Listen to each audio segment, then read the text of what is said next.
Quando Jesus disse, não penseis que vim trazer paz, mas a divisão, seu pensamento era o seguinte: não penseis que a minha doutrina se estabeleça pacificamente, ela trará lutas sangrentas, para as quais meu nome servirá de pretexto, porque os homens não me haverão compreendido, ou não terão querido compreender-me. Os irmãos, separados pelas suas crenças, lançarão a espada, um contra o outro, e a divisão se fará entre os membros de uma mesma família, que não terão a mesma fé. Vim lançar fogo na terra para consumir os erros e os preconceitos, como se põe fogo num campo para destruir as ervas daninhas. E anseio porque se acenda, para que a depuração se faça mais rapidamente. Pois dela sairá triunfante a verdade. À guerra sucederá a paz, ao ódio dos partidos, a fraternidade. E a fraternidade universal, às trevas do fanatismo, a luz da fé esclarecida. Então, só quando o campo estiver preparado, eu vos enviarei o Consolador, o Espírito da Verdade, que virá restabelecer todas as coisas.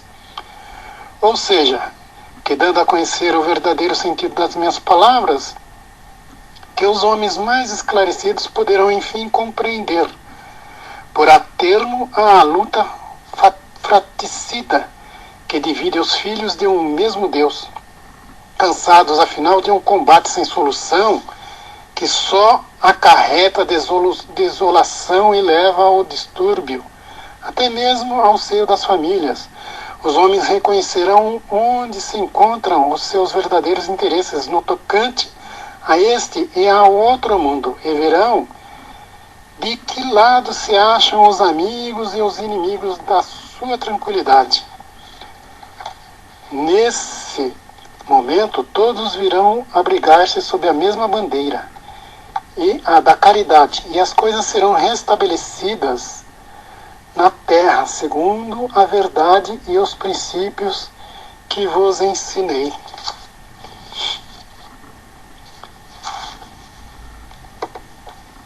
Aí o Espiritismo vem realizar no tempo determinado as promessas do Cristo. Não o pode fazer, entretanto, sem destruir os erros. Como Jesus, ele se afronta com o orgulho, o egoísmo, a ambição, a cupidez, o fanatismo cego, que, cercados nos seus últimos redutos, tentam ainda barrar-lhe o caminho e levantam contra ele entraves e perseguições. Eis porque ele também é forçado a combater. Mas a época das lutas e perseguições sangrentas já passou. E a que eles têm de suportar são todas de ordem moral, sendo que o fim de todas elas se aproxima. As primeiras duraram séculos. As de agora durarão apenas alguns anos, porque a luz não parte de um só foco, mas irrompe de todos os pontos do globo, e abrirá mais depressa os olhos dos cegos.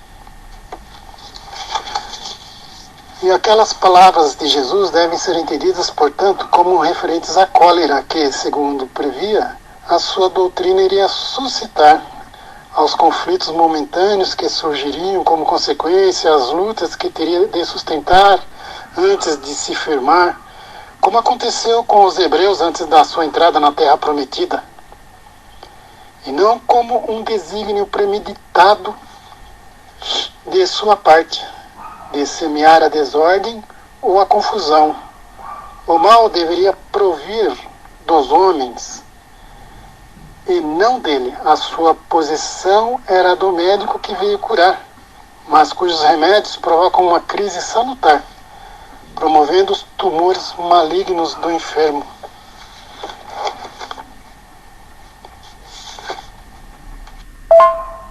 Bom, queridos amigos, na lição 104 do livro Caminho, Verdade e Vida, que é a psicografia do Chico Xavier, ditado pelo Espírito Emmanuel, tem a seguinte, a lição 104 é a espada simbólica. Não cuideis que vim trazer a paz à terra. Não vim trazer paz, mas a espada. Mateus capítulo 10, versículo 34. Então diz assim: inúmeros leitores do Evangelho perturbam-se ante essas afirmativas do Mestre Divino, porquanto o conceito de paz entre os homens, desde muitos séculos, foi visceralmente viciado. Na expressão comum, ter paz significa haver atingido garantias exteriores, dentro das quais possa o corpo vegetar sem cuidados, rodeando-se o homem de servidores, apodrecendo na ociosidade e ausentando-se dos movimentos da vida. Jesus não poderia endossar tranquilidade desse jaz.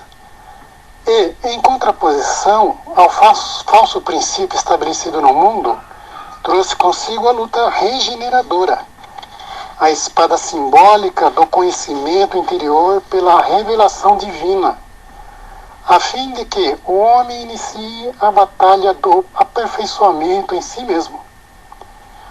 O Mestre veio instalar o combate da redenção sobre a terra. Desde o seu ensinamento primeiro, foi formada a frente de batalha, sem sangue, destinada à iluminação do caminho humano. E ele mesmo foi o primeiro a inaugurar o testemunho pelos sacrifícios supremos. Há quase 20 séculos vive a Terra sob esses impulsos renovadores. E aí daqueles que dormem, estranhos ao processo santificante. Buscar a mentira, a mentirosa paz da ociosidade é desviar-se da luz, fugindo à vida e precipitando a morte. No entanto, Jesus é também chamado o príncipe da paz. Sim, na verdade, o Cristo trouxe ao mundo a espada renovadora da guerra contra o mal, constituindo em si mesmo a divina fonte de repouso aos corações que se unem ao seu amor. Esses, nas mais perigosas situações da terra, encontram nele a serenidade inalterável. É que Jesus começou o combate de salvação para a humanidade, representando ao mesmo tempo o sustentáculo da paz sublime para todos os homens bons e sinceros. Essa passagem essa lição de Emmanuel esclarece muito o conteúdo dessas palavras ditas por Jesus, que essa espada simbólica não é a espada que fere e mata, não é o sangue que ele vem trazer. É a espada simbólica do conhecimento interior, pela revelação divina, a fim de que o homem inicie a batalha do seu aperfeiçoamento em si mesmo. É que cada um de nós olhemos para dentro de nós e procuremos nos melhorar.